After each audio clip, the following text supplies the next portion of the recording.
guys saw the video yesterday of the new Exmark Vantage, and I reached out to a couple people, Blades of Grass, because I know he runs those Exmark Vantages, 36s, and I believe he's got 48s as well. So I figured he'd be the guy to reach out to. I also reached out to Brian from Top Notch, because Brian has a 36 Vantage. I've never in my life had a problem finding manuals online for mowers for free. There's a lot of websites that you can pay for and download the manuals, but I've never had a problem finding them for free. Everywhere I searched yesterday, I kept finding all these manuals for Vantages, but they weren't the one that I had. Every one that popped up, all these manuals were for 48 and 52-inch decks, and my main thing I was looking for is I wanted to know what the rear tire pressure is supposed to be set at, because the one tire was low when I bought the mower, and I filled it up, I put air in it, and I know roughly what I run all my zeros at, and all my, and the walk behinds and stuff like that. They'll say on the side of the tire, max inflation like 20 or 22 PSI. You never want to run them at that. It'll be the bounciest ride you've ever had. Usually I run all my mowers at like, 10 to 12 PSI is what I run the rear tires at. Just somewhere in that area. Usually gives me the best quality of cut. It usually gives me the smoothest ride. My new Skag Freedom Z, it says right in the manual, they're supposed to be at 8 pounds of pressure. That's what they run them rear tires at, which I thought was a little low, but that's what they're at, and it rides nice and it cuts nice, so that's just where I've always kept them. But anyway, so all the manuals I looked for like a 48 and a 52-inch deck. Now I'm thinking, I could be wrong, but I'm thinking those mowers probably have different size tires than the 36 because they're bigger mowers, but I could be wrong. Anyway, they gave the pressure ratings 14 to 16 pounds, and so I was looking for a manual for a 36 because I wanted to know what they should be at. I'm going to put new tires, like I said in yesterday's video. I'm going to order new tires for it anyway. And then come to find out, there's a sticker right on the side of the mower frame that tells you what to run the tires at. Stupid me, I never even looked at it. But it says they're rated for 14, so that's what I'm going to put them at. I think I inflated them to like 15 or 16 yesterday just for the hell of it. So I'm going to back them both to 14 and leave them at that. Another thing is when you pull the big control lever to raise and lower the deck, when I pulled it off the lock and let it to go down, it didn't go down. I had to push it to go down. Well, there's 2 grease fittings up in the front, and this guy obviously never greased them because the grease is so hard and packed in there, and I tried to take them apart. I can't get the post where it goes through the frame that it rotates on. I can't get that back out, so the stuff was really packed in there. What I did was I pulled the grease fitting out and I sprayed Freol in there and I let it soak, and then I sprayed again, let it soak, and then I used a little propane bottle torch, and I kept heating it up there. Clumps of it were just washing out of there, of old hardened up grease, and liquid grease. It was just melting and running out of there. So I think I got most of it out of there. I sprayed some red grease there. The ones I showed you guys in a couple videos ago, I showed you the new stuff that I bought. I sprayed that in there, and then I just kept working that handle up and down, and now it's a lot easier. It's still not where it should be. So I put the grease fittings back in, and I pumped with grease, and it did start to take grease now where it wasn't before. So I'm already making improvement on that, but there's a long spring that goes from where the handle, when you move the handle up and down to raise the deck up and down, it goes down to a lever. Well, that lever has one end of the spring, then the other end is up at the far end, at the front part of the mower, and that long spring is what controls the tension back and forth. So I loosened that up a little bit and it got easier. I don't know what the exact tension of that spring is supposed to be, And that's another thing I'm trying to find out, as I know, like on the Exmark on the deck itself, it has the 2 long springs and then the rods that go through, and that's how you control the height of the deck. And it'll give you measurements for like a 48-inch deck, and between the 2 washers at each end of the spring should be exactly 10.5 inches.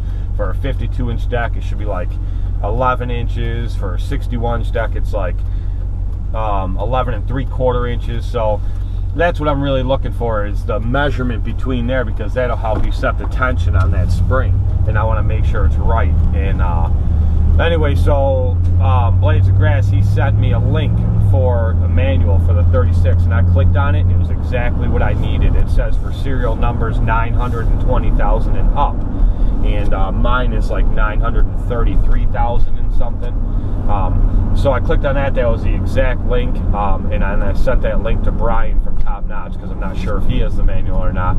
So I emailed him that link so that he could download his manual, and hopefully all of us will have manuals. If any of you guys have that mower as well and you need the manual, just shoot me an email at countryside.lawn@yahoo. countryside.lawn@yahoo. Shoot me an email, just let me know who you are, and I'll give you that link as well, so then, you know, all of us can have it. Or if you go on the video I made yesterday of getting the Exmark Vantage, I believe I titled it "I Got the Exmark," or "I Got the Exmark Vantage," something like that. And you go down to Blades of Grass where he commented on it, you'll see where he posted that link on there, and you'll just be able to click on it. So either way, you know, hopefully everybody that needs that manual, that don't have it, can get it, and we go from there. Hopefully I'll help you guys out if need be, if you need it. But today's goal, the mat that I was telling you across the back, that it's just glued onto that platform that comes down. They want like $70 for that freaking mat. So what I'm gonna do is I'm gonna pull it off there. I'm gonna clean it up, and I'm gonna get the thick treads with the diamond plate pattern on it. They're all rubberized. And you can buy those things cheap at Harbor Freight. So what I'm going to do is I'm going to rip that mat off there. I'm going to cut the chunks of the padding that are under the mat, and then I'm going to clean that whole platform up, and then I'm going to use adhesive and hold that padding down, and then the new treads I'm getting right on top of it. So it'll be like brand new. It'll probably grip 10 times better than what they have on there in the first place. And said and done, I'll have the whole thing done for like 20 bucks. The other thing I was showing you guys, it's these things. These are those rubber bushings. There's 4 of them that go on the back of the platform, so when you have the platform down, you're standing on it, they sit up against the back of the mower. And there's only 1 of these on there, and they take 4. Well, the cheapest I found these things is like $13 a piece, and then they want $7 shipping on each one. They will combine shipping, but so you're up at like 50-60 bucks by the time you're done for 4 of these things, which if that's what I got to do, then no big deal. So I got to do. But these they just seem like something that would be more common to me. So what I'm doing today is, I'm at Napa right now. I just pulled in here. I'm gonna go in there and see if they have anything like this, and then I'm gonna go to Home Depot and I'm gonna see if they have anything like it there. I'm thinking I could probably find something very similar that will work. That goes for, like, I don't know, stabilizers on the bottom of a dishwasher or something at Home Depot or whatever. But I'll kind of look around. I'll see what I can find. But I have a feeling I could probably find these much cheaper, which if they do wear out as common as what people are telling me, I would like to have a better source of getting them without paying 60 bucks each time. If I do find something that works, I get them cheaper, I'll buy a spare set, so then that way I have a spare set. But that's the plan for today, and we'll see how it goes. Okay, update. They can get those at Napa. My price, because I have a commercial account there, my price would be $17.49 a set, and the part number is 600-3502. 600-3502. And the thing about it is they are control arm bumpers from like older vehicles. So before they switched to putting metal in them and stuff like that, and the control arm bushings and or bumpers, that's what they are. So he can still get them. He doesn't have any in stock. He can have them for me by tomorrow. My price would be $17.49. They come in a pair. I need 4 of them. I need 4 of them that are that size. But they come in a pair of one this size and another one that looks exactly like it, only it's about that much taller. So a long one and a short one. Not sure that that's going to do the job. I could just cut off that long one to make it the same height, but then again, you know, a piece of rubber that's only that size, when you cut it halfway, are you losing the integrity of it? I don't know. So that's one option, $17.49. So I'd still be at like almost $40, probably $40 with tax or so. Said and done. So that still beats the 60 or whatever they are online. That saves me $20. So that is another option to go. Now I'm going to cruise over to Home Depot and I'm going to find out what I can find over there. We will see what they have over there, if I can find anything similar to it, anything like it, and I don't know, maybe I'll have better luck over there. So stay tuned.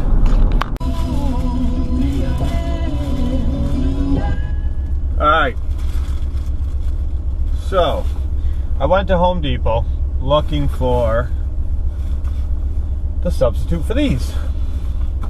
And what did I find? Not a damn thing. Not a damn thing. I went in every department thinking maybe in plumbing, electrical, bumpers, you know. Rubber's a good insulator. Why wouldn't it be in electrical? No, couldn't find nothing over there. I knew I wouldn't find the exact same thing, but I was just looking for something I could use as a substitute. Something to replace those. And did I find anything? No. I actually stopped a guy that works there. Oh man, and the dipshit of the year award goes to Home Depot. Every time I go in that place, I question myself, why in the heck am I back here again? It gets worse every time I go in there. I was showing him to the guy. I said, listen, I know I'm not going to find this exact thing. And he kept trying to talk over top me, saying, we don't have those here. We don't sell them. I'm like, listen, I get it. I know you're not going to have them. I'm looking for a substitute, something to replace these. So just point me in a direction where I can find something similar. Oh, we don't have those here. I know you don't have those here. We don't have nothing like that here. Okay. He goes, you're going to have to go to a hardware store. I was like, where the hell am I? He goes, oh, Home Depot's a home improvement store. I said, whoa, excuse me. Sorry. Thought this was like an oversized hardware store. I apologize. I'm like, thanks, I'm out of here. So I drove around a couple other places, couldn't find them anywhere. I did get here, I'll show you real quick. I was telling you guys on that back pad, the platform that comes down, these here, they're rubberized, they're soft. They're hard and durable, but they're soft, and they have the backs that peel off. They're sticky. So what I'm going to do, I bought 4 of these. What I'm going to do is I'm going to finish tearing that pad off that platform that flips down. I'm going to finish tearing that off the rest of the way. It's coming off anyway, and it has padding under it. So I'm going to cut the padding to the same size as those treads. And I am going to use adhesive to attach the padding to the treads, and then I'm going to clean the whole metal platform, and I'm going to use adhesive to attach those treads across the platform. So now it'll be better traction than what comes stock on there, and it'll probably last 10 times longer, but still be just as comfortable, is what was stock. Probably even more, actually, because I'll have extra padding, so maybe I might just even thicken them up, double them. But anyway, they was like $65-$70 for that pad that goes down there, and I bought 4 of those at Harbor Freight and paid $2.99 a piece for them. And I'm using the existing foam padding that's already there underneath the tread. So just the adhesive and then those there. So what, 3, 6, like $12, maybe $15 with tax. I'm gonna have a whole new pad that's gonna be better than what's on there. So now I have made my way over to Value. And what did I find at Value? Rubber stoppers. These are harder. They still have a little give, but they're a lot harder, a lot more durable than these stock things that came on there. So here's my idea. I'm going to take these rubber stoppers, and I got a 3/8 bolt with a washer and a lock nut. The bolt that goes through there is also 3/8, so I don't have to drill a hole bigger or anything. It's same size. What I'm going to do is I'm going to put this washer on this side. And put the washer on there. I'm going to drill a hole through the rubber and run the bolt through, and then stick the other end of the bolt through the metal where these ones bolted on, and put the lock nut on it. My only concern was, not that it matters, because these rubbers that were already there on the metal on the back of the mower where they hit against, it's already worn the paint away there just from the rubber itself. What I was thinking, you're going to have this hard metal hit there. Well, you can buy it anywhere, like flat pieces of rubber, but I have it in like 3 different size thicknesses, and it's all conveyor belt, and my brother-in-law got me from a factory his company tore down. And that's if you guys watch back, that's what I used. I cut a piece of it and ran it across the top of my Boss snowplow as a deflector. So I'm just going to take a piece of that and put it on the back there, so when the head of this bolt that's going to be here hits up against that, it's not going to be metal to metal. It's not going to destroy the paint or the back of the mower anymore, wear the head of the bolt off. This head of the bolt's going to be hitting that flat piece of rubber. So I'll make a video and show you guys how I'm going to do it. But for all of these 3/8 bolts, the washers, the lock nuts, and all 4 of those rubber bushings, everything that's in there, my total came to $17. Yeah, buddy. So for the 13 or whatever they wanted a piece for them damn things online, then the $8 shipping, I was over $60 to get a set of those things, and now I'm going to rebuild the whole thing for like $17, and I'll run it for the first part of the season, and if it turns out that it works out just like I think it's going to, I am going to come back up here. I'm going to buy another set of them, and I'm going to drill holes through them, put the bolts through, screw the lock nuts on them, and leave them sit in my toolbox. And I will have them sitting there as backups in case these ones take a shit. So, total for $40, providing these work, which I am pretty confident they're going to. I have no doubts, because it's more durable material than the ones you order anyway online that are right from the manufacturer. So total for $40, I will have a set of these on there and a backup set. So I'm gonna have 2 sets of them for less than what it costs to buy one set stock from the factory. Sounds like a pretty good deal to me. So yeehaw, I'm excited, and it's colder than a well digger's ass today, I'll tell you that. But so that's my plan. That's what I'm doing. I'm going to work on that today, and maybe tomorrow. Just depends on how much I get done. I don't see it taking very long at all, but I'm in no hurry. So that's my answer. See, I've told you guys in many videos, you just got to be a little bit innovative. You just got to think outside the box, and there's a million ways to get around all these issues. And you know, I've had people ask me, how do you stockpile so much money every year? You know, but you deal with the breakdowns on the mowers, you deal with parts that are worn out, this and that. You know, a lot of parts I do have to order, and it is what it is. It's a part you got to order, you got to buy it, and that's how it is. But for stuff like this, there's ways around it, man. The platform you stand on is going to be 10 times better than any stock original one right from the factory, and I'm doing it for a fraction of the cost. It just takes a little bit of my time. And these rubber bushings on the back, not even half of the cost I'm replacing it for, and it's going to be 10 times stronger. I made that video on the belts and told you guys how to get your belts cheaper and better belts. There's ways around everything. You guys just got to be a little bit innovative. You got to think outside the box, and take the time to just do it. You know what I mean? There's some guys say, oh man, I don't have the time for all that. Well, you know what? In our industry, time is money. So you got 2 choices. You either take a few extra minutes, or it costs you a lot more after. You pick how you want to do it. But there's ways around everything, and that's why I try to share as much of this with you guys as I possibly can. Because, if it's ideas or things you guys haven't thought of, well, hopefully you can learn it from mine and do it yourself and save yourself some money. The more money we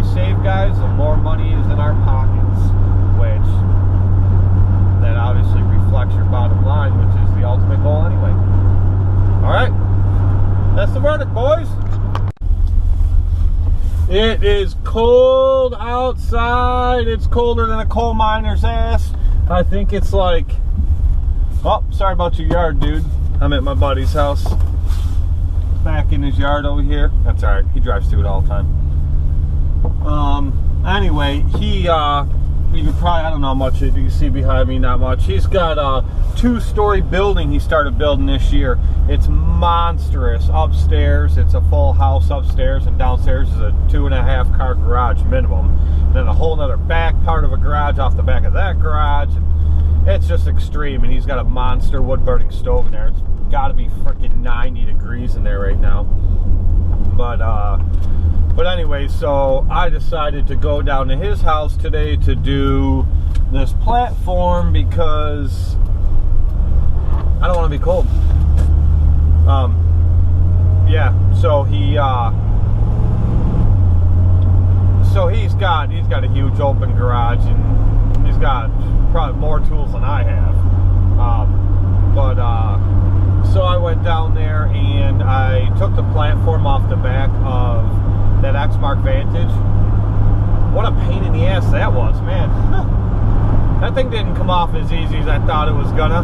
I had to pull the whole parking brake mechanism off of it, off the back of it, to get it to come off, because the way the arms come in and they fold in and they tie into it, you can't get them out around the parking brake to slide the whole thing off. So I pulled the tires off the back of it so I can get better access to stuff and see better. And then what was I going to say? And I was able to get it off, but it still didn't take that long. It just wasn't nearly as easy as I thought it was going to be. But anyway, so I got the bumpers drilled out and the new ones put on there, and they're going to be sweet. And then I took that old matting that was coming off of there, and instead of using the new treads I bought, the whole big center section of that matting was still in good shape, and that foam adhesive is stuck to the bottom of that matting. So if I would have tried to pull that off and use it under those new treads I bought, it would have came off in chunks. So what I did was I cut out the big square center section of the mat that was still on there, because the one that was peeling off there, it was just the edges and the corners that were all tore up and beat up. The whole center part was still in great shape. The padding underneath, the mat itself, everything. So what I did was I made myself a little cutout of where I wanted it to go in there and how I wanted to do it. And I just cut it out, and I cleaned the hole underneath the metal part of the platform. I cleaned the underneath of the padding that was on there originally, and then I sprayed it down real heavy with spray adhesive, and then I outlined the whole borders of it with Gorilla Glue and put a few lines of Gorilla Glue back and forth, and I misted the metal down, because you got to get, whatever you're using Gorilla Glue on, that's the trick. You got to mist it, just a little bit of water, make it damp, and then do it. If you look it up, the main ingredients in glue is actually slick. It's not sticky at all. It's the chemical reaction that makes it bond. That's what makes it stick. And with Gorilla Glue, it's water. Water is what activates the ingredients in Gorilla Glue that makes it adhesive, that makes it actually stick. So I misted it all down, the whole metal part, and then the back side of the padding, the whole mat that was on there, I sprayed it real heavy with sprayed good 3M commercial spray adhesive. I let that get real tacky. I outlined the whole thing of it with Gorilla Glue, put a few lines back and forth of Gorilla Glue on it. Let that get a little bit tacky, and then I put it onto the metal platform, and then I stacked weights on it all over, just to hold pressure on it. And it sat in a 90-degree garage for about 3 hours. So that's the other thing. When you use Gorilla Glue, you'll know when it's drying up, and it's it's finally settling, because whatever you glue, it seeps out the side, and it looks, if you ever use that great stuff foam that you spray, as that seeps out and it has like this yellow foamy stuff that comes out around the edges, that's what Gorilla Glue does. So if it sets up the right way and it does what it's supposed to, that's what it'll look like. If you get it too close to the edges or whatever you're gluing, it'll seep off. But then you just take a razor knife, you trim that off and peel all that stuff right off, and you'll never see it. So that's where it's at right now. It's all seeped out around the edges. I'm going to take it home and put it inside the house. I'll leave it sit in there overnight just to give it a little more time, and I'll trim it out tomorrow. But I didn't get to film this because my camera had died, so I left it plugged in my truck. That's why I'm filming now. So what I will do is, or what I did is I took a few pictures when I was doing the bumpers on the back of it, and when I cleaned up the platform and stuff, and then one picture of it, how it looks right now. Just keep in mind, I still got to go back and trim off the excess glue around the edges. You'll never see that, and it'll be done. That mat ain't going nowhere. As a matter of fact, if I ever have to replace it, I'm probably gonna have a hell of a time getting it off. But I don't give a shit. It's on there. It ain't going nowhere, so I'm not worried about it. And that's the main thing. So yeah. Keep watching, and at the very end of this, I'm going to add in these pictures. You guys will see the pictures. You'll know what I'm talking about. Again, I apologize for not filming it, but the camera was dead, so it is what it is. All right, guys. So that was my day. Thanks for following along, and maybe somebody learned something. Who the hell knows? I'm out. Alright guys, there's the bumpers I put on the back. They'll do the job, very strong. Like I said, I'll have the conveyor belt on the mower part itself so those bolts don't hit. Here's the platform with the edges all curled up. I cut the middle section out, which you're about to see. And this is a platform with nothing on it, just air holes through there. It'd work just fine, but I wanted the mat. And here is the mat itself. The glue, I still got to trim off the edges and clean it up so it'll look neater. And no padding on the sides. We're good.